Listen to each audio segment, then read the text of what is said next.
네, 안녕하세요. 엔비디아 피지컬 AI 솔루션 소개 및 인프라 구성 전략 웨비나에 참석해 주셔서 감사드립니다. 저는 엔비디아 공식 파트너사인 한국인프라에서 엔비디아 기술을 총괄하고 있는 윤성호 이사입니다.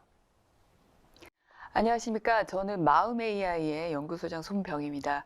저희 마음AI는 로봇의 두뇌를 만들고 있습니다. 안녕하세요. 저는 한국인프라 소속으로 엔비디아의 옴니버스 그리고 로봇 시뮬레이션을 하기 위한 아이작심 개발을 담당하고 있는 배수현 책임이라고 합니다. 오늘 웨비나 발표 연사와 세션 주제 말씀드리겠습니다. 첫 번째 세션 엔비디아 피지컬 AI 아이작심 소개 및 인프라 구성은 제가 말씀드리고, 두 번째 세션 로봇의 두뇌를 만드는 피지컬 AX는 마음AI 손병희 연구소장님이, 세 번째 세션 엔비디아 아이작심 데모는 배수현 연구 책임이, 마지막으로 마음AI 차세대 경비 로봇 소라 데모 보시고 웨비나를 마치겠습니다. 발표 중 궁금한 점이 있으신 분은 채팅창에 남겨주시면 실시간으로 답변 드리겠습니다. 또한 유튜브 다시 보기로 시청 중이신 분들께서도 댓글로 남겨주시면 답변 드리겠습니다. 웨비나 마지막 부분에 설문조사와 상담 신청을 남겨주신 분들께 추첨을 통해 기프트를 드리겠습니다. 많은 참여 부탁드립니다. 그럼 오늘 웨비나를 시작하겠습니다. 엔비디아 피지컬 AI와 아이작심 소개 및 인프라 구성에 대해서 말씀드리겠습니다. 본 세션은 피지컬 AI 구현 관점에서 엔비디아 옴니버스 플랫폼과 이를 구현하기 위한 인프라 구성에 대해서 말씀드리겠습니다. 본 내용에 앞서 한국인프라에 대해 간단히 소개드리겠습니다. 한국인프라는 1995년에 설립된 기업이고 현재 서울 본사와 부산 지사를 두고 있습니다. 당사는 크게 세 가지 핵심 사업을 중심으로 운영을 하고 있습니다.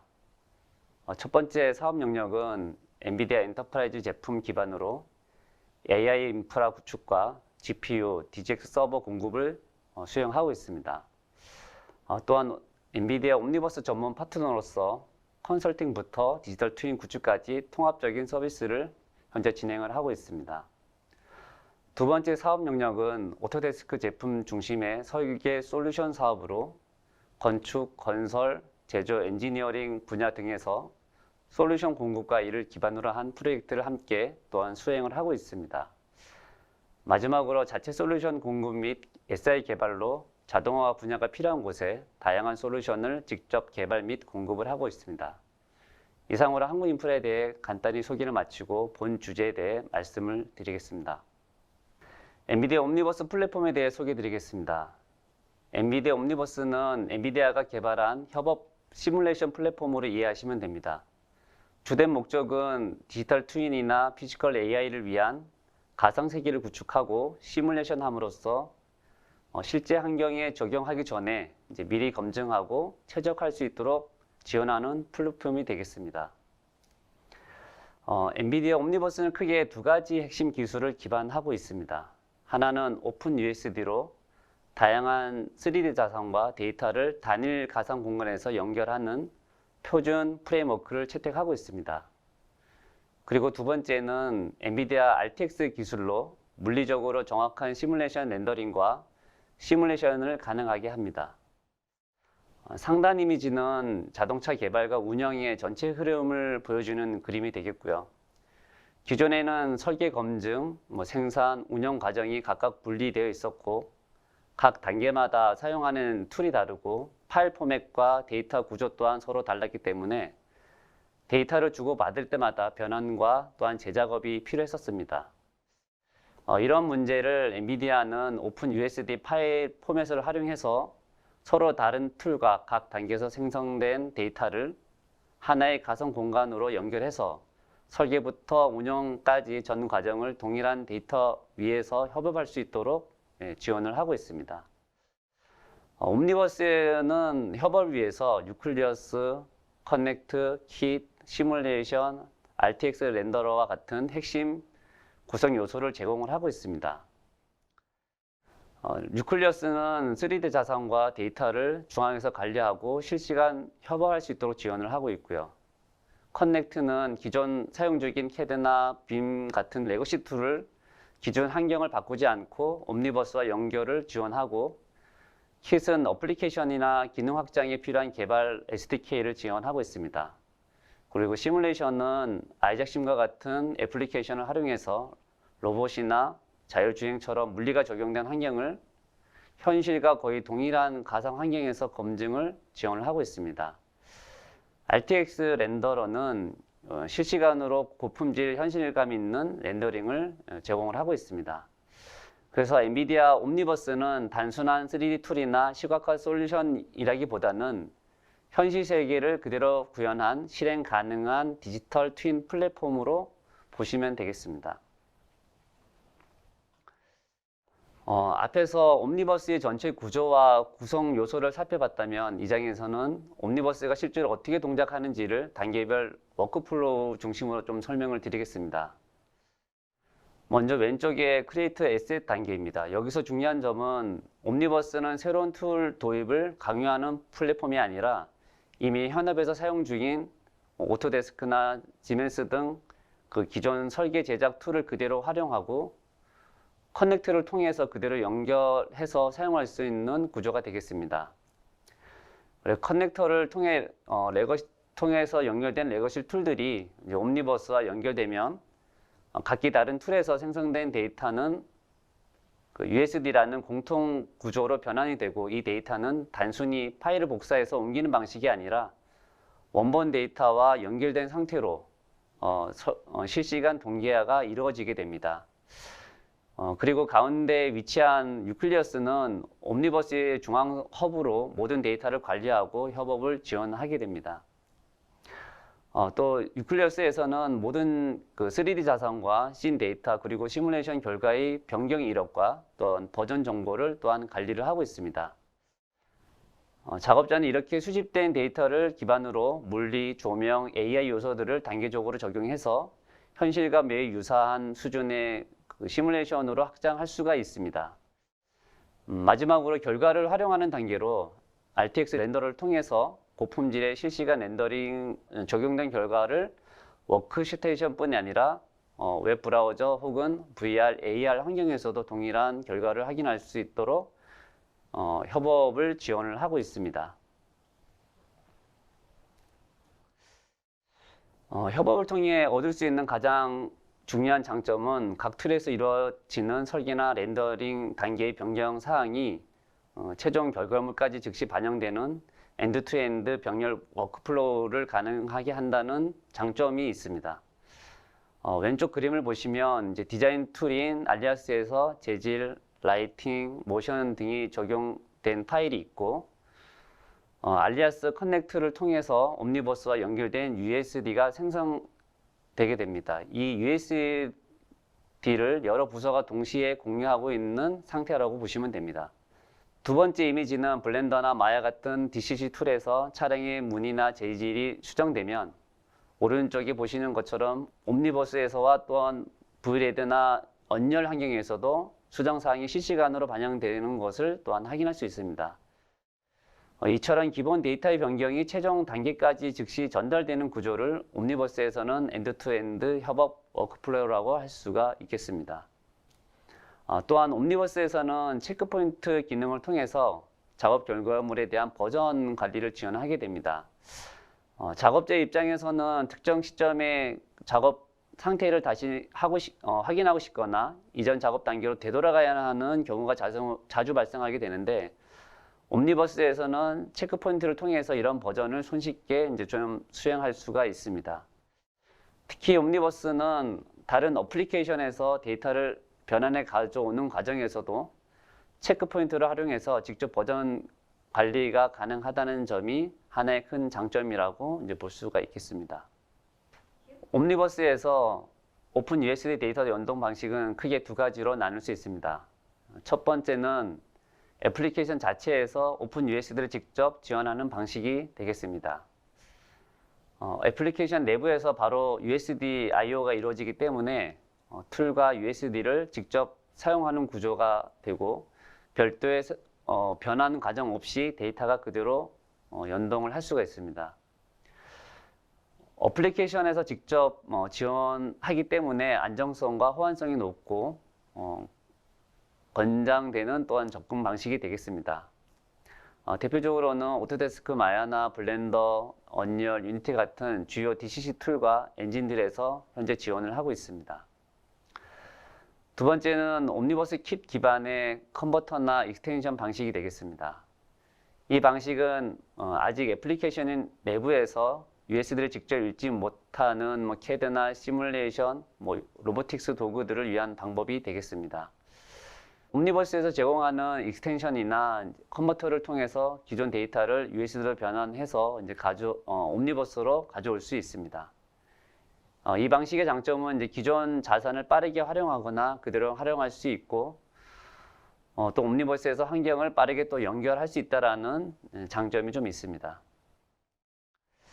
오픈 USD는 단일 기업의 기술이 아니라 이제 산업 전반에서 함께 발전시키는 개방형 표준이 되겠습니다. 이러한 표준화 생태계 확산을 위해서 AO USD라는 산업 연합이 결성이 되었고요.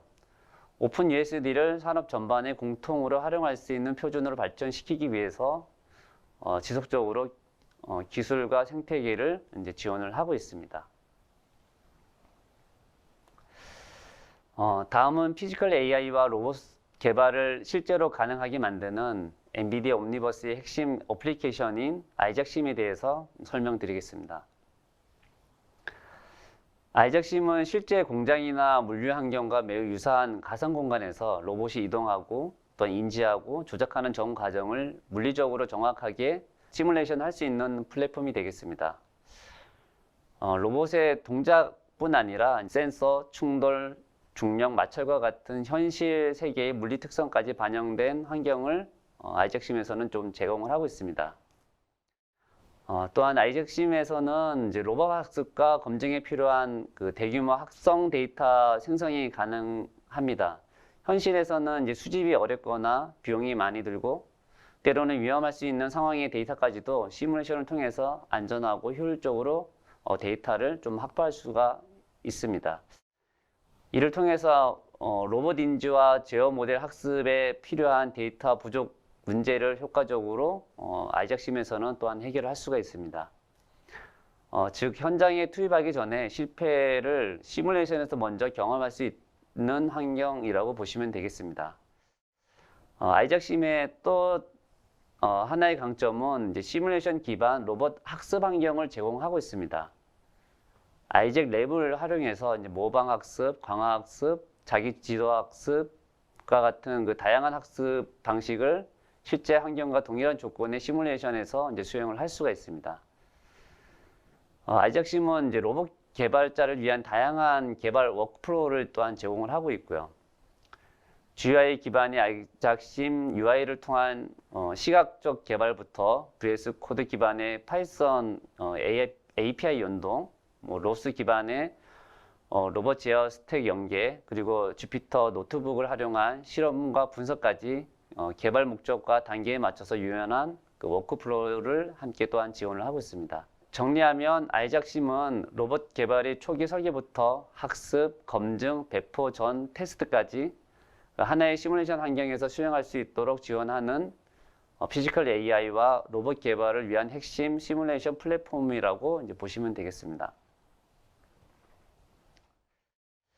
아이작심의 가장 큰 특징은 피지컬 AI와 로봇 개발을 매우 쉽게 시작할 수 있는 환경을 제공을 하고 있습니다. 환경 구성이나 초기 세팅에 많은 시간을 들이지 않고 바로 로봇 개발과 검증에 집중할 수 있도록 아이작심에서는 제공을 하고 있고요. 먼저 심레디 에셋이 되겠습니다. 로봇 시뮬레이션을 제대로 수행하려면 이제 물리 특성과 스케일이 정확하게 반영된 산업용 3D 자산이 필요하게 됩니다. 아이작심은 옴니버스를 통해 시뮬레이션에 바로 사용할 수 있도록 사전에 최적화된 심레디 에셋을 제공하고 있고, 또 범용적으로 재사용 가능한 유니버설 에셋 생태계를 기반으로 피지컬 AI와 로봇 개발에 집중할 수 있도록 이제 지원을 하고 있습니다. 다음은 로봇 모델입니다. 휴머노이드 협동 로봇, 자율 이동 로봇 등 대표적인 로봇 모델이 기본적으로 제공이 되고 있고, 사용자가 직접 설계한 로봇 역시 별도의 복잡한 변환 과정 없이 바로 시뮬레이션에 적용할 수 있습니다. 다음은 센서 모델입니다. 아이작심은 카메라, 라이다와 같은 인지 센서를 RTX 기반으로 현실에 가깝게 시뮬레이션이 가능합니다. 단순한 시각 효과가 아니라 조명, 반사, 노이즈까지 고려된 센서 데이터를 생성을 하고 필요한 경우 사용자 정의 센서도 확장 기능을 통해 손쉽게 추가할 수가 있습니다. 마지막으로 이제 피직스입니다.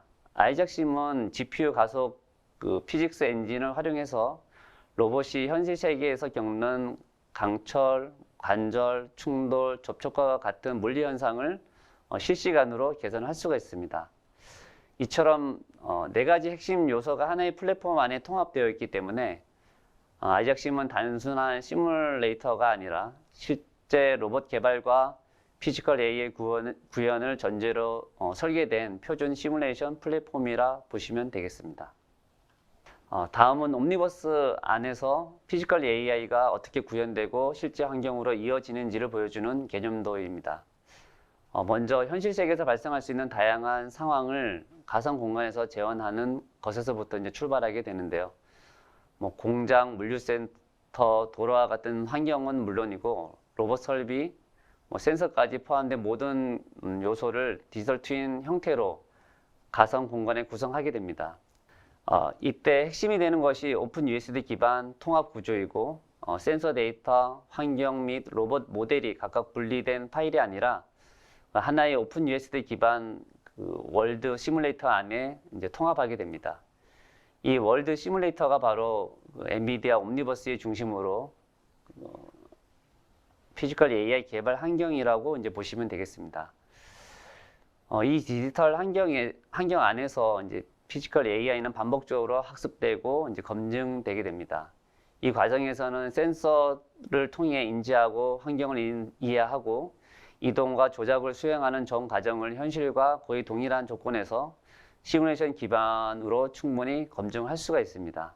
이 과정에서 생성된 결과는 단순히 시각적 시뮬레이션에 그치지 않고 실제 로봇 제어 소프트웨어와 AI 모델 학습에 직접 활용됩니다. 즉, 시뮬레이션에 검증된 정책과 모델이 곧바로 실제 모델에 적용될 수 있도록 할 수 있는 구조가 되겠습니다. 충분한 검증과 학습이 완료되면 피지컬 AI 모델은 실제 로봇과 현장 환경으로 이제 배포하게 됩니다. 엔비디아는 이 전체 과정을 통해 개발, 학습, 검증, 배포까지를 하나의 연속된 워크플로우로 연결하는 엔드-투-엔드 피지컬 AI 플랫폼으로 제공을 하고 있습니다. 다음은 피지컬 AI 인프라 구성에 대해서 좀 말씀드리겠습니다. 피지컬 AI 인프라 구성하는 컴퓨팅 솔루션은 세 가지 핵심 영역으로 좀 구분할 수가 있습니다. 첫 번째는 AI 모델 학습 영역입니다. 피지컬 AI는 단순한 이제 규칙 기반 제어가 아니라 대규모 데이터로 학습된 AI 모델을 이제 기반으로 이제 동작하게 됩니다. 특히 최근에는 LLM, 비전, 멀티모달 모델처럼 이제 모델의 크기와 연산량이 이제 급격히 이제 증가되면서 일반 서버나 단일 GPU로의 학습은 좀 어려운 상황이 되었습니다. 이를 위해 엔비디아는 DGX 시스템을 이제 제공을 하고 있고요. DGX는 대규모 병렬 연산이 가능한 슈퍼컴퓨터급의 AI 전용 학습 시스템으로 이제 보시면 되겠습니다. 두 번째는 피지컬 AI와 디지털 트윈, 시뮬레이션 영역이 되겠습니다. 로봇과 이제 물리 환경은 사전에 모든 상황을 예측하기는 어렵고 실제 현장에서 반복 테스트해야 하는데 이제 시간과 비용 그리고 안정 측면에서 한계가 있게 됩니다. RTX GPU 기반의 RTX 서버를 활용하게 되면 이제 대규모 시뮬레이션과 렌더링을 또한 가능하게 됩니다. 마지막 세 번째는 피지컬 AI의 배포와 실행 영역입니다. 피지컬 AI는 로봇 제어, 센서 데이터 처리, 주변 환경 인지와 판단을 이제 지연 없이 실시간으로 또 수행해야 되는데 엔비디아에서는 로봇과 엣지 환경에 최적화된 AGX 시스템을 제공을 하고 있고요. AGX 시스템으로 학습과 검증이 완료된 모델을 를 그 실제 현장에 배포해서 실시간 추론과 센서 처리를 또한 담당하게 됩니다. 이렇게 DGX는 학습, RTX 서버는 시뮬레이션과 디지털 트윈, AGX는 현장에서의 배포와 실행을 담당을 하고 있고, 이 세 가지가 연결되어서 피지컬 AI 전체 라이프 사이클을 또한 구성하게 됩니다. 앞서 보신 것처럼 피지컬 AI 인프라는 단일 구성이 아니라 학습, 시뮬레이션, 배포로 이어지는 하나의 연속된 라이프 사이클 구조로 구성이 되어 있습니다. 먼저 AI 모델 학습 영역이 되겠습니다. 엔비디아 DGX B300 시스템은 최신 블랙엘 울트라 GPU 8개로 구성된 AI 전용 고성능 서버가 되겠습니다. GPU는 PCI 방식이 아닌 XXM 방식으로 GPU 전용 보드, 메인보드에 직접 결착된 구조가 되겠고, 엔비디아의 NVLink 기술을 통해서 GPU 간의 초고속 직접 연결을 지원을 하고 있습니다. NVLink를 통해서 GPU 메모리가 하나의 메모리 공간처럼 접근 가능하기 때문에 모델 파라미터와 중간 연사 결과를 그 메모리 복사 오버헤드로 인한 그 성능 손실 없이 고속으로 공유하고 또한 연산할 수가 있습니다. 그리고 초당 800G 고대역폭 인피니밴드 8개를 지원하고 있어서 여러 대의 그 DGX를 클러스터로 확장하고 사용할 수 있도록 설계되어 있습니다. 두 번째는 RTX 프로 시스템입니다. RTX 서버는 엔비디아 RTX GPU를 기반으로 구성된 서버급 시스템으로 엔비디아 인증을 거친 표준 아키텍처로 옴니버스와 피지컬 AI 워크로드에 최적화된 구성으로 제공을 하고 있습니다. RTX 서버에는 최신의 GPU인 RTX 프로 6000 블랙엘 GPU가 장착이 되어 있고요. 앞에 보시는 이 GPU가 RTX 프로 6000 블랙엘 GPU가 되겠습니다. 주요 적용된 기술은 실시간 레이 트레이싱과 혹은 그 텐서코어 기반의 AI 가속을 통해서 사실적인 이제 물리 시뮬레이션과 대규모 합성 데이터 생성을 또한 동시에 이제 수행을 할 수 있습니다. RTX 프로 6000 GPU는 이전 RTX GPU에서 지원하지 않았던 멀티 인스턴스 기능이 이제 새롭게 추가되었고요. 멀티 인스턴스는 이제 하나의 GPU를 메모리, 캐시, 코어 등으로 이제 완전히 격리되게 나눌 수가 있는데, RTX 프로 6000 GPU는 최대 4명의 사용자가 각자의 독립적인 GPU 리소스를 할당받아서 동시에 그 렌더링이나 시뮬레이션을 작업 수행을 할 수가 있습니다.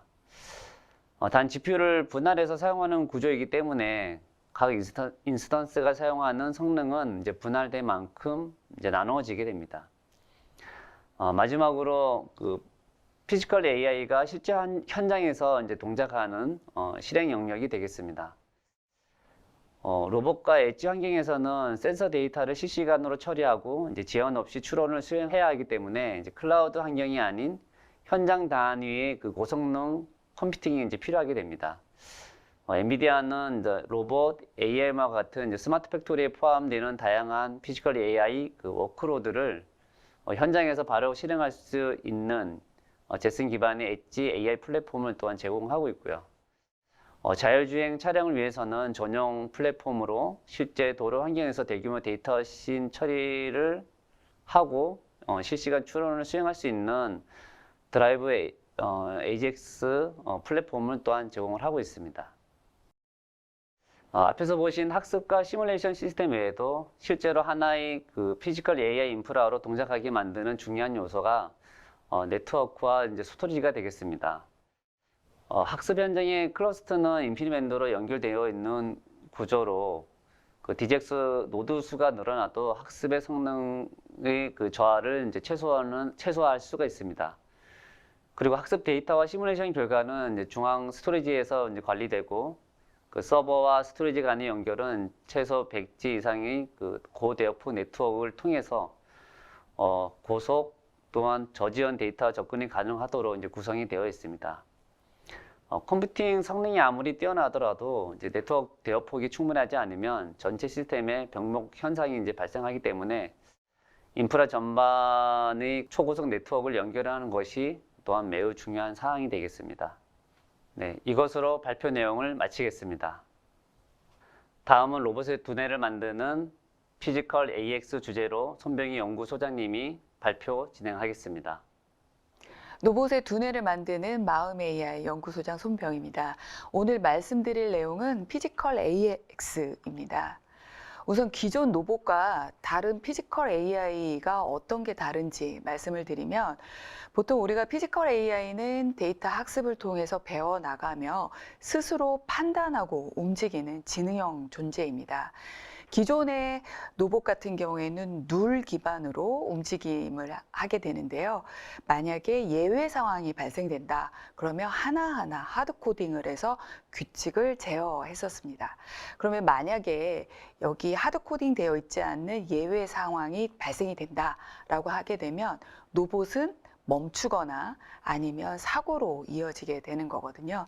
근데 실제 우리가 얘기하는 피지컬 AI 진정한 자율주행 같은 경우에는 데이터 기반으로 학습해서 사람과 유사한 행동을 하고 있습니다. 우리가 쉽게 얘기하는 테슬라의 자율주행 모델을 이야기를 하게 되는데요. 테슬라의 자율주행 모델을 엔드-투-엔드라고 얘기를 하게 됩니다. 왜 엔드-투-엔드냐? 보고, 판단하고 행동하는 모든 과정을 다 AI가 하고 있습니다.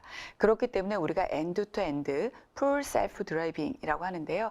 여기서 얘기하는 자율주행 모두가 다 트랜스포머 기반으로 출발합니다.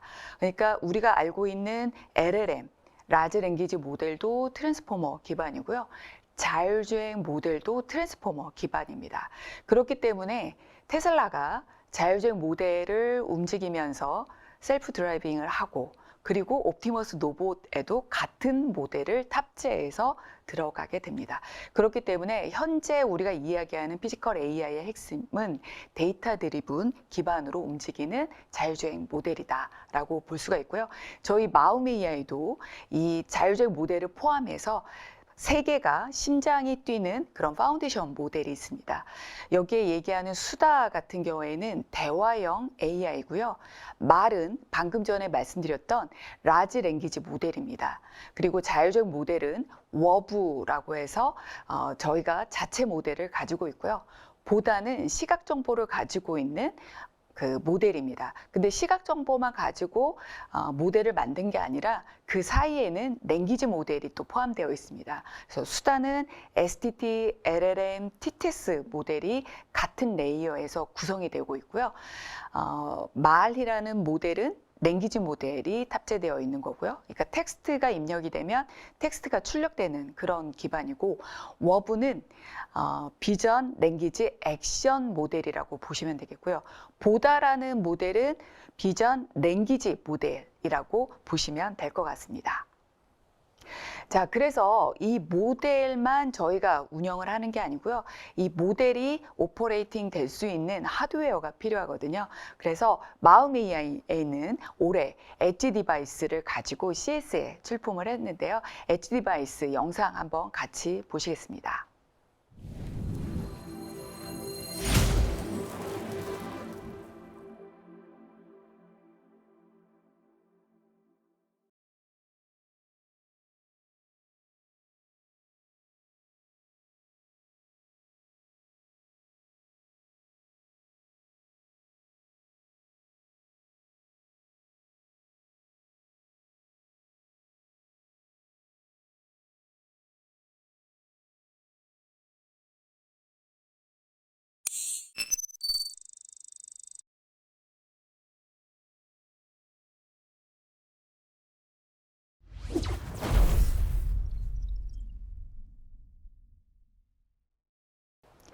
여기에는 엔비디아 제슨 올인 그리고 일본 사쿠라 칩도 들어갈 수 있고요. 그리고 중국 락 칩도 들어갈 수 있습니다. 현재 우리나라의 디벡스나 모빌린트의 칩도 내장해서 저희 그 LLM이나 수다 모델, 보다 모델을 탑재해서 오퍼레이팅을 하게 됩니다. 이거의 성능은 한 180토스 정도 성능이 나오는데요. 아마 여러분들 감이 잘 없으실 텐데 1초에 180조의 AI 연산을 하게 됩니다. 이 정도의 성능은 저희가 이제 테슬라랑 좀 많이 비교를 하는데요. 테슬라의 풀 셀프 드라이빙 그 모델 자체가 144토스 정도 나오거든요. 그러니까 월등하게 좋은 그런 엣지 디바이스를 가지고 저희가 로봇을 움직이게 됩니다. 그런데 이 엣지 디바이스는 여기에 우리가 한 4가지 정도의 칩을 구성해서 뭐 NPU, CPU, GPU 커스터마이징을 하게 되는데요. 180토스면은 굉장히 좋은 성능을 가지는 디바이스인데 이거를 풀로 이용할 수도 있고요. 아니면 태스크에 맞춰서 이것을 좀 줄여서 디바이스를 만들 수도 있습니다. 그 점은 참고하시면 좋을 것 같습니다. 저희는 피지컬 AI를 상용화까지 도달한 국내 유일 기업입니다. 아까 여러 개의 심장들을 말씀을 드렸는데요. 그중에 첫 번째 비전 랭귀지 액션 모델 워브 같은 경우에는 자율주행을 하면서 그러니까 스스로 움직이는 모델인데 스스로 움직이면서 농약을 뿌립니다. 요즘은 외국인 노동자들도 농약 뿌리는 거에 좀 꺼려한다라고 하더라고요. 그 농약이 자기 몸에 해가 된다라는 것을 다 인지하고 있어서 사람을 구할 수 없다라고 합니다. 이렇기 때문에 작은 과수원에서는 농약 뿌리는 기계를 자유롭게 움직이면서 선택할 수 있는 옵션이 있는데요. 왜 그러냐면 이 자유롭게 움직인다라는 핵심은 예외 상황이 발생됐을 때 얘가 회피하거나 또는 다른 행동을 할 수 있는 사람과 유사한 행동을 할 수 있는 그런 부분이 있거든요. 주로 과수원에서는 여름철에 그 주변에 어떤 농민들이 그 우리가 식사를 하잖아요. 식사를 할 때 약주를 하시는데 여름 같은 경우에는 이런 그 과수원 밭 안에 그늘진 곳에 누워 있는 경우도 있다라고 하더라고요. 그랬을 때는 이 SS기라고 하는데요. 이 장비가 그 지나가면서 사람이 있으면 회피하고 그리고 사람이 있으면 농약을 뿌리면 안 되잖아요. 그래서 그런 기능까지 스스로 판단해서 움직이는 기능까지 하게 되는 그런 장비라고 보시면 되겠습니다. 그 다음에 두 번째는 서비스 로봇인데요. 우리가 서비스 로봇은 이름을 에이든이라고 이름을 붙였습니다. 이것은 한양대학교에 저희가 4개 정도 납품이 되어 있는데요. 여기에서는 저희가 어떤 부분들을 상용화까지 도달을 했냐면 실제 서비스 로봇은 굉장히 고가였습니다. 한 1억 정도의 비용이 들었는데요. 역시 이 부분도 필요한 리소스만 선택해서 커스터마이징을 하고 금액을 반의 반 가격으로 줄여서 그 AI 모델에 최적화를 시켰습니다. 그래서 이 부분은 저희가 하드웨어를 설계해서 디자인하고 그리고 AI 모델을 탑재해서 저런 로봇이 나오기까지의 어떤 프로세스 기간을 대폭 줄여서 서비스 로봇을 완성을 했습니다. 그 다음에 세 번째는 퀄컴 기반의 수다 모델이 탑재된 부분인데요. 퀄컴 기반의 수다 같은 경우에 수다는 말씀드렸죠. STT, LLM, TTS 이게 한 레이어에서 움직이는 그런 모델인데요. 퀄컴의 QCS6490은 우리가 알고 있는 리소스가 휴대폰보다 한 10분의 1 정도밖에 안 되는 리소스입니다. 그러니까 그런 거대 모델, LLM 같은 경우에는 보통 한 1빌리언 정도의 그 모델이 탑재가 돼서 태스크를 수행을 합니다. 물론 STT가 들어갔기 때문에 음성을 인식을 하고요. TTS 모델이 들어가 있기 때문에 음성을 생성합니다. 그렇기 때문에 지금 이 모델은 저희가 공기청정기에 실험을 했는데요. 실제 사용된 모델이고요. 사용자가 음성으로 명령을 내리면 이 공기청정기가 음성을 알아듣고 움직이게 됩니다. 공기청정기가 보통은 고정되어 있는 그런 그 도구라고 생각을 하시는데요. 집에서 엄마가 설거지 하다가 수빈이 방 가서 공기청정하고 와. 그러면 멀리서도 그 음성을 듣고 그리고 자유롭게 움직이면서 장애물 피해 가면서 그 목적지에 도달해서 공기를 순환하고 다시 스테이션으로 돌아오는 그런 부분이라고 보시면 될 것 같습니다. 그 다음에 배리어프리 키오스크 같은 경우에는 용인 세브란스 병원에 설치가 되어 있는데요. 아마 여러분들 스크린이 좀 작아서 잘 안 보이실 텐데 앞에 화면에 보시면은 점자 셀도 있고요. 여기에 수어도 탑재할 수도 있고요. AI 휴먼이 나와서 안내를 하고 그리고 음성으로 대화할 수 있는 그런 부분들이 있습니다. 그리고 장애인 같은 경우에는 휠체어 타신 분이 키오스크 앞에 다가가게 되면 커다란 디스플레이가 자연스럽게 내려오고요. 그 정보를 쉽게 액세스할 수 있도록 뭐 생맹인 부분 같은 경우에는 글자 색을 조절을 한다거나 아니면 음성을 크게 키운다거나 이런 기능들이 탑재되어 있다고 보시면 되겠습니다. 이런 부분들을 본격적으로 상용화하고 판매를 진행을 하고 있고요. 물론 이거 외에 노봇 같은 경우에는 저희가 지뢰를 탐지한다거나 경비를 한다거나 제가 데모 영상도 준비를 했는데요. 그런 노봇에 저희가 AI 기능을 탑재해서 활용을 하고 있습니다.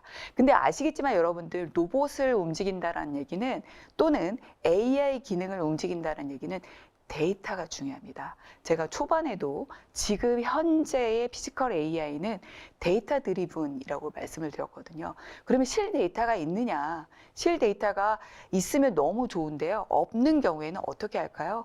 가상 공간에서 우리가 이야기하는 그 엔비디아의 아이작 심에서 먼저 환경을 구성하고 빠르게 데이터를 만들어서 모델을 만들게 됩니다. 그리고 그 모델을 탑재해서 실제 환경에 우리가 이 어떤 오브젝트들을 내보내게 되면 실 데이터를 얻게 되죠. 그래서 가상 공간과 실제 공간의 갭을 줄여서 이 로봇의 완성도를 높이는 그런 부분이라고 보시면 될 것 같습니다. 그렇기 때문에 로봇, 차량, 건설 장비, 피지컬 AI는 이런 AI의 디바이스 모델을 탑재해서 확장할 수 있는 영역이 굉장히 큽니다. 그렇기 때문에 반드시 산업용 하드웨어와 유연하게 결합할 수 있는 그런 기술력을 가진 기업들이 살아남을 수가 있겠고요.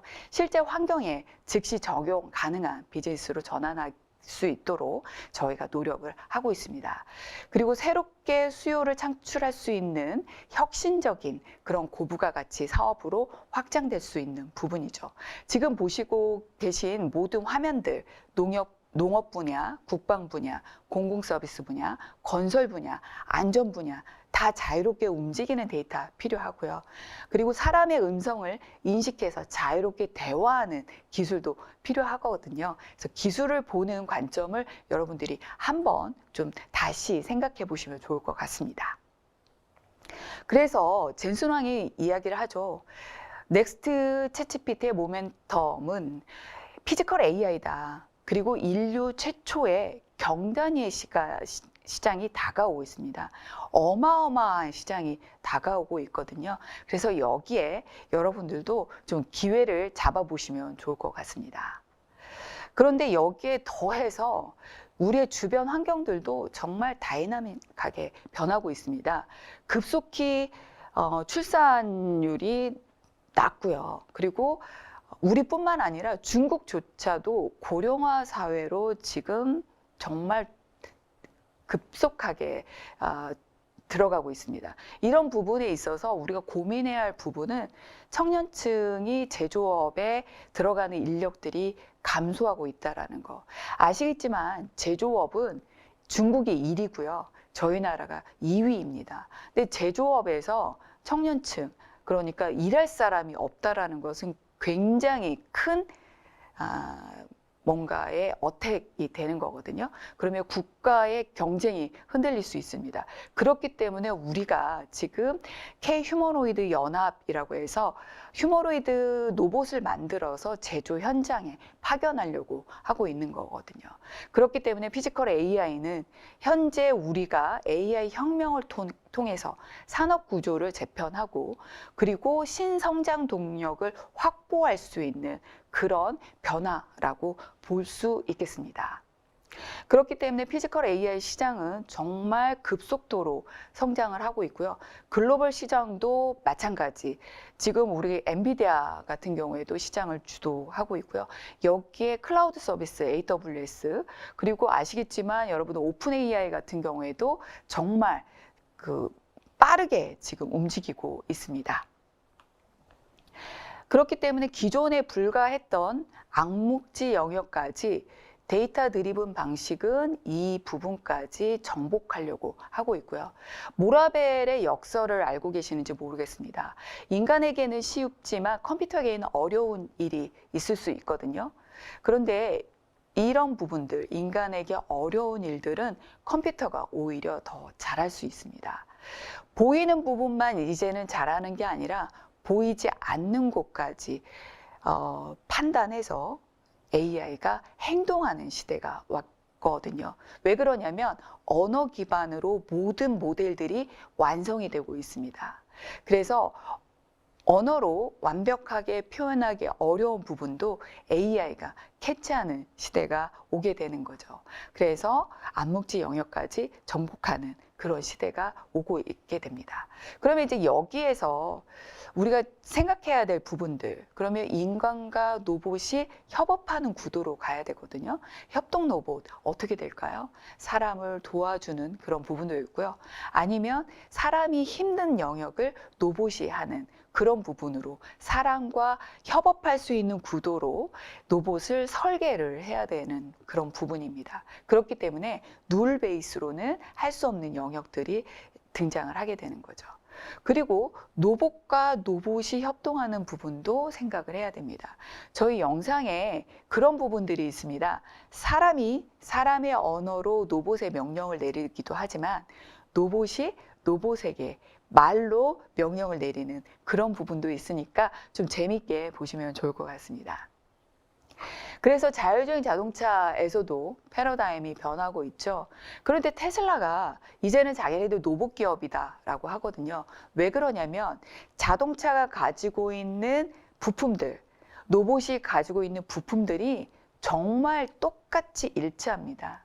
그리고 테슬라는 테슬라의 풀 셀프 드라이빙 모델을 가지고 있고 그 모델을 로봇에 바로 탑재할 수가 있습니다. 그렇기 때문에 이제는 일론 머스크도 테슬라는 세계 최고의 로봇 기업이다라고 자신 있게 말하고 있죠. 근데 여기에는 또 뒷받침하는 엔지니어들이 있습니다. 일론 머스크 앞에서 우리 다발슈프로프 엔지니어가 엔드 투 엔드로 데이터 드리븐 자율주행 만들 수 있습니다 라고 얘기를 했습니다. 그래서 30만 줄로 작업되어 있던 하드 코딩을 로봇이 판단해서 행동할 수 있는 그런 부분으로 바뀌었죠. 우리도 2025년 12월에 풀 셀프 드라이빙 자율주행 모델 모듈이 오픈돼서 아마 한국에서도 지금 많은 분들이 테스트를 해보시고 있을 것 같습니다. 그래서 엔드 투 엔드는 아까도 말씀드렸지만 보고 판단하고 행동하는 게 모두 다 AI로 되어 있다라는 거. 근데 자율주행 부분이 왜 이렇게 빠르게 성장할 수 있느냐? 오히려 자동차는 컨트롤하는 게 딱 세 가지밖에 없습니다. 아시겠지만 멈추는 거, 속도를 줄이는 거, 속도를 높이는 거, 방향을 트는 거, 이 정도거든요. 그렇기 때문에 자율주행 이쪽 부분이 빠르게 성장하게 되는 거고요. 로봇 같은 경우에는 정말 많은 부분들의 생각 그리고 자유도가 필요하게 됩니다. 손만 하더라도 25의 자유도가 필요하거든요. 그렇기 때문에 약간의 시간은 우리가 좀 가지고 가면서 로봇을 고도화해야 되지 않을까 싶습니다. 그렇기 때문에 여기에 엔비디아의 힘이 좀 발휘가 되지 않을까 싶어요. 여러 나라들도 기술 중심으로 재편하고 있습니다. 테슬라는 말씀드렸듯이 이 자율주행 자동차뿐만 아니라 로봇으로 옮겨왔고요. 이 로봇을 자기네 스마트 팩토리 공장에 바로 파견해서 로봇을 이제 활용을 하려고 하고 있고 중국도 뭐 여러 부분에서 지금 치고 올라오고 있는데요. 아시겠지만 여러분들 CS 영상 보셨는지 모르겠는데 중국 로봇들이 정말 대단한 활용을 하고 있습니다. 그거에 대한 굵기가 정말 파워풀하고, 그리고 아시겠지만 중국은 한 기업이 지금 에지봇이 예로 나왔는데요. 이 기업이 매일 휴머노이드를 50대씩 생산을 하고 있고요. 하루에 같은 기간 100대씩 로봇개를 생산하고 있습니다. 그러니까 어마어마한 물량 공세를 하고 있는 그런 부분이라고 볼 수 있겠습니다. 그 다음에 피겨 AI 같은 경우에는 처음에는 오픈 AI하고 손을 잡았거든요. 근데 아시겠지만 2025년에 돌연 피겨 AI가 오픈 AI와 결별을 합니다. 피겨 AI가 판단할 때는 이게 오픈 AI가 가지고 있는 LLM으로는 동작할 수 없구나. 그래서 VLA 기술을 활용해서 여기 우리가 그 피겨 AI의 로봇에도 이 모델을 탑재해서 활용해 보자라고 완전 태세를 전환을 하게 됩니다. 이런 형태로 비전 랭귀지 액션 모델 기술 중심으로 세계가 좀 바뀌고 있다는 것을 보시면 좋을 것 같습니다.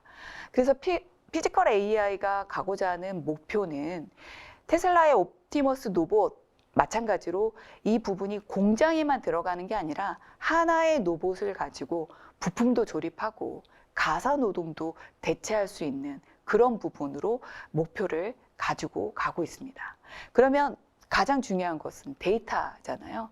데이터를 어떻게 학습할까? 모방 학습. 여러분 뭐 글래스 끼고 이렇게 사람이 움직이면 로봇이 따라하는 그런 부분들 보셨을 거예요. 이 경우에는 모방 학습을 하고 있을 때 뭔가 중심적으로 근육을 움직이는 부분에 포커스를 맞춰서 학습을 하게 됩니다. 여기에 더해서 강화 학습 같은 경우에도 뭔가 하나의 특징을 가지고 반복적으로 속도를 높인다거나 점프력을 높인다거나 균형을 맞춘다거나 이런 운동신경에 중심적으로 학습을 하게 됩니다. 근데 VLA 기반 같은 경우에는 이런 운동신경이 아니라 대뇌가 하는 일을 어떤 환경을 이해하고 문제를 해결하는 방식으로 바뀌게 됩니다.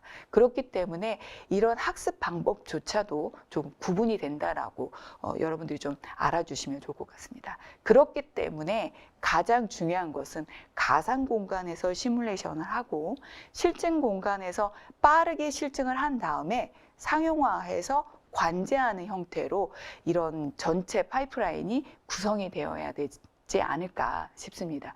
여기에 시뮬레이터는 엔비디아의 아이작심을 저희는 활용을 하고 있습니다. 피지컬 AI가 도입하기 좋은 산업들 우리가 살펴볼 수가 있는데요. 스윗스팟의 프레임워크를 봤더니 고부가가치 시장, 그러니까 밸류 애드를 해서 압도적으로 큰 시장을 갈 수 있는 휴머노이드 쪽이 가장 좋고요. 그런데 여기에 속도가 빠른 것보다는 저속으로 움직이는 시장, 저속 도메인이 좀 스윗스팟에 들어가는 부분이라고 보시면 좋을 것 같습니다. 자, 그래서 사람 옆에서 일하는 AI, 왜 그럴까요? 아까 말씀드렸죠. 제조업에서 가장 심각한 문제, 사람이 부족합니다. 그렇기 때문에 부품을 자동으로 인식해서 로봇이 가져다 주거나 작업자의 음성 명령으로 다음 공정을 수행하거나 이런 부분으로 빠르게 인력 감소 대체를 할 수 있는 부분이라고 볼 수가 있겠고요. 저희도 관광 레저에 아까 안내 로봇 말씀을 드렸는데요. 안내 로봇의 그 키오스크와 움직이는 로봇을 2-in-1으로 저희가 세트로 이렇게 구성하는 그런 부분도 있습니다. 큰 화면에서 봐야 되는 부분도 있고요. 그리고 로봇이 이렇게 안내하면서 그 길을 실제 설명하는 그런 부분도 있고요. 만약에 비상 상황이 발생됐을 때는 고정형 로봇 같은 경우에는 도움을 줄 수가 없잖아요. 그래서 반드시 좀 2-in-1으로 움직이는 그런 부분으로 좀 환경이 바뀌지 않을까 싶기도 합니다. 그 다음에 병원 안에서도 일하는 AI가 있을 수 있겠고요. 병원 내에서 뭐 업무를 자동화 시킨다거나 환자 안내 동선을 관리하는 아까 말씀드렸던 이동하면서 안내하는 그런 AI도 있을 수 있겠고요.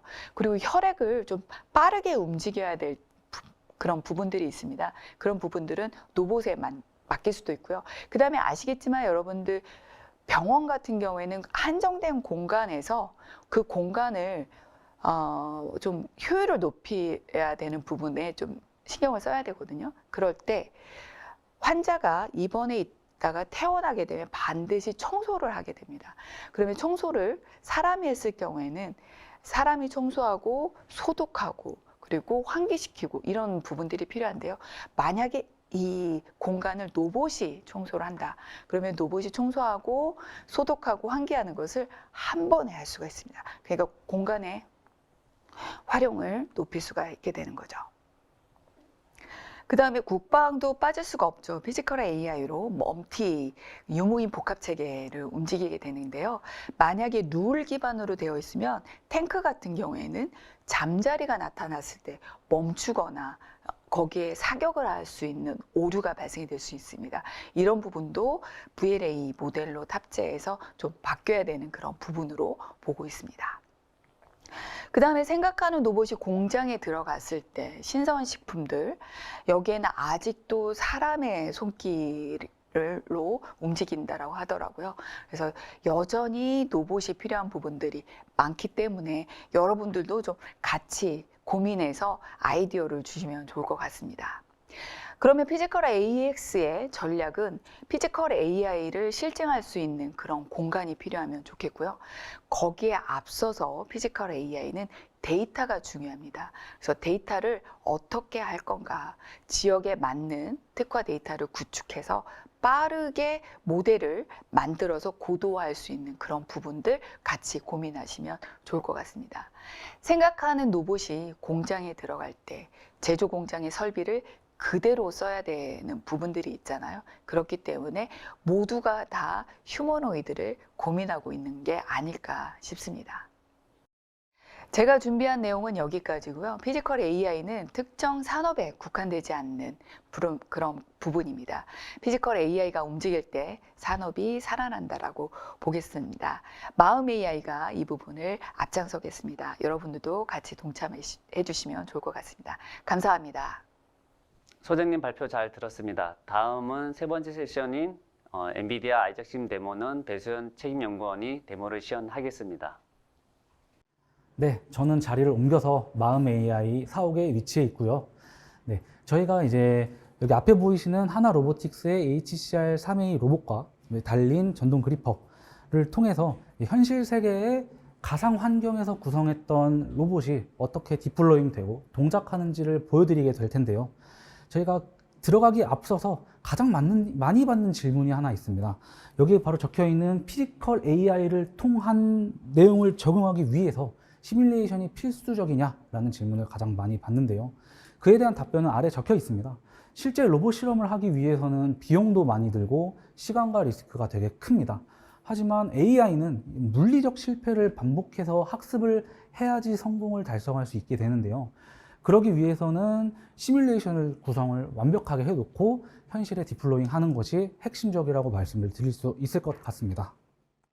네, 실제로 이제 피지컬 AI 구성을 위한 에셋 구현을 하기 위해서는 왼쪽 위에 보이시는 이런 하나 로보틱스 HCR 3A 로봇의 CAD 도면이라던가 아래에 적혀 있는 물성치들, 반복 정밀도나 최대 직선 속도, 그리고 축 가동 범위나 속도 이렇게 많이 올라와 있는 물성치를 가지고 아이작심 환경에서 실제로 적용하는 그런 사례가 필요할 것이고요. 로봇 에셋이 준비가 되어 있다면 실제 로봇에서 받아들일 수 있는 통신을 위한 익스텐션 개발도 필요합니다. 일반적인 산업용 표준으로 쓰이는 MQTT나 OPC-UA뿐만 아니라 제가 지금 이번 HCR 3A 로봇에 적용하기 위해서 만든 모드버스라던가 일반적인 로봇에 많이 들어가고 있는 로스 통신과 같은 것들을 이미 아이작심에서 제공하고 있는 것들도 있고요. 필요하다면 이런 식으로 익스텐션을 구성해서 만드실 수도 있습니다. 통신도 구성이 되어 있으면 작업자가 작업 시나리오 구성을 해야 되겠죠. 작업 시나리오 구성을 하기 위해서는 1번 공정 요구사항 파악부터 6번 시나리오 정의 구현이라고 되어 있는 부분을 달성하기 위해서 개발자는 이런 API에 대한 지원도 해야 될 것이고요. 네, 많은 부분에 있어서 개발을 진행한 다음에 네, 작업자들이 사용할 수 있게 제공을 해줘야 될 것입니다. 네, 이런 식으로 시나리오에 대한 구성도 마쳤으면 장면을 구성해야 되겠죠. 실제 이제 환경을 구성하는 예로 보자면 앞에 달려있는 제2사의 전동 그리퍼 달려 있고요. 그 다음에 이제 로봇 팔, 우리가 매니플레이터라고 부르는 지금 HCR 3A 로봇 이렇게 구성이 되어 있고요. 그 다음에 앞에 있는 환경 구성, 작업 테이블이나 앞에 보이시는 로봇이 이런 식으로 구성이 되어 있을 텐데요. 이런 식으로 구현한 다음에 실제 테스트를 진행할 수 있다. 이렇게 봐주시면 될 것 같습니다.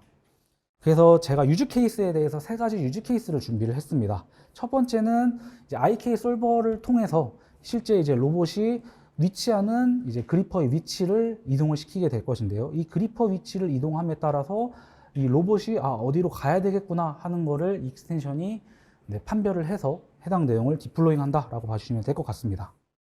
네, 실제로 제가 지금 여기에 타겟을 찍어놨고요. 이 타겟을 움직이게 되면 아이작심에서 로봇이 움직이겠죠. 이 로봇이 움직이는 궤도가 현실에 있는 HCR 3A 로봇에 네, 전송이 되고 그를 통해서 움직인다 이렇게 봐주시면 될 것 같습니다. 네, 실제 잘 움직이죠. 네, 또 회전도 한번 시켜보면 네, 제가 이렇게 내리게 되면 네, 회전도 잘 반영을 하는 모습을 볼 수 있습니다. 네. 다음으로 이런 식으로 IK 솔버가 완료가 되었다면 이 로봇이 픽앤플레이스 작업이라던가 여러 가지 다른 작업들을 위해서 시나리오를 만들고 작업을 부여할 수가 있겠죠. 이러한 작업을 부여하기 위해서 제가 미리 만들어 놨는데요. 단순하게 그리퍼를 닫고 네, 그리퍼를 여는 이런 시나리오도 있을 거고요. 이제 픽앤플레이스를 하기 위해서 네, 실제 로봇이 해당 위치로 네, 이동을 하게 될 거고요. 네, 제가 한번 다시 보여드리겠습니다. 네, 로봇이 이렇게 초기화를 한 다음에 네, 제가 이제 P플레이스의 시나리오를 실행을 하게 되면 네, 로봇이 파란 색깔 큐브부터 빨강 색깔 큐브까지 정해진 위치에 이제 픽 앤 플레이스 하는 네, 그런 시나리오를 완수를 하게 될 것이고요. 해당 내용은 이제 아이작심에서 제공하는 워크플로우를 통해서 네, 꽤 이제 로봇 에셋이 준비되어 있다면 간단하게 달성할 수 있는 예제입니다. 네, 파란 색깔 큐브를 잘 놨고 네, 초록 색깔 큐브를 네, 들어서 네, 이제 옮깁니다. 네.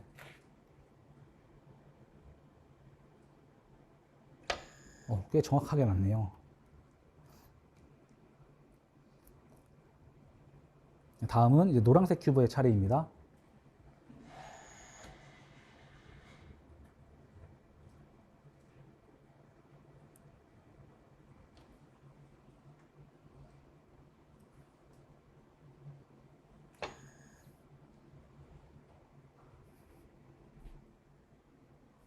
네, 마지막으로는 빨간색 큐브를 쌓게 되겠고요.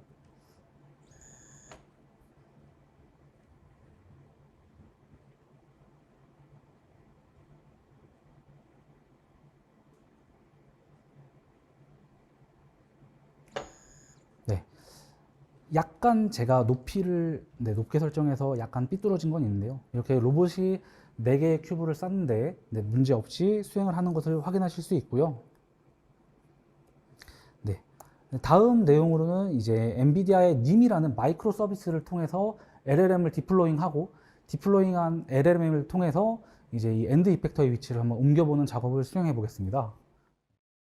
제가 명령을 한번 내려볼 건데요. 10cm 정도 왼쪽으로 한번 이동을 시켜 보겠습니다.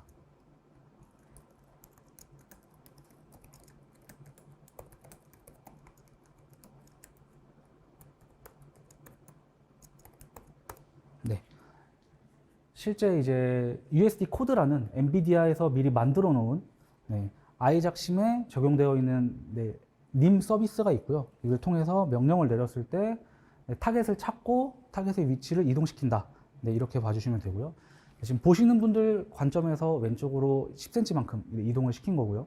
네, 이처럼 LLM을 통해서도 네, 로봇이 잘 움직인다라고 이렇게 봐주시는 거를 네, 봐주시면 되겠습니다. 네. 그래서 이런 것들을 통해서 다음으로 이루어져야 될 것은 무엇이냐를 보게 되면 이제 카메라를 달아서 비전 AI와 연계를 할 수 있고요. 엔비디아 그루트라던가 오픈 VLA 등 다양한 모델들이 준비되어 있습니다.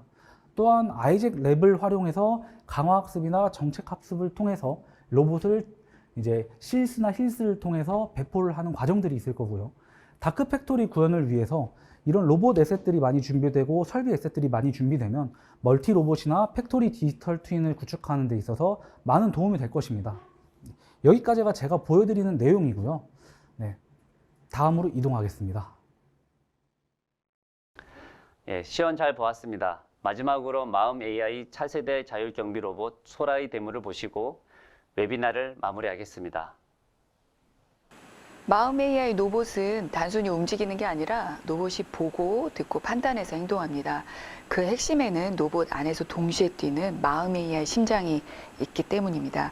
저희가 직접 개발한 파운데이션 모델인데요. 첫 번째 심장이 세상을 이해하는 언어 모델이고, 두 번째 심장은 사람과 자연스럽게 의사소통하는 대화형 언어 모델입니다. 세 번째 심장은 스스로 판단하며 실제 움직이는 자율주행 모델인데요. 이 모델은 이동하는 내비게이션뿐만 아니라 조작과 매니플레이션까지 같은 구조로 확장됩니다.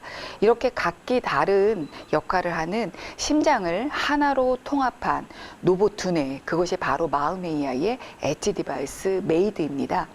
메이드가 지금 로봇계 위에 검정색으로 아마 보고 계신 그런 부분일 텐데요. 이거는 AI 전용 프로세서 NPU를 중심으로 CPU와 GPU를 목적에 맞게 커스텀한 구조입니다. 최대 180토스 성능이 나오는데요. 1초에 180조 번의 AI 연산을 하게 됩니다. 지금 딱 연결되는 거 보셨죠?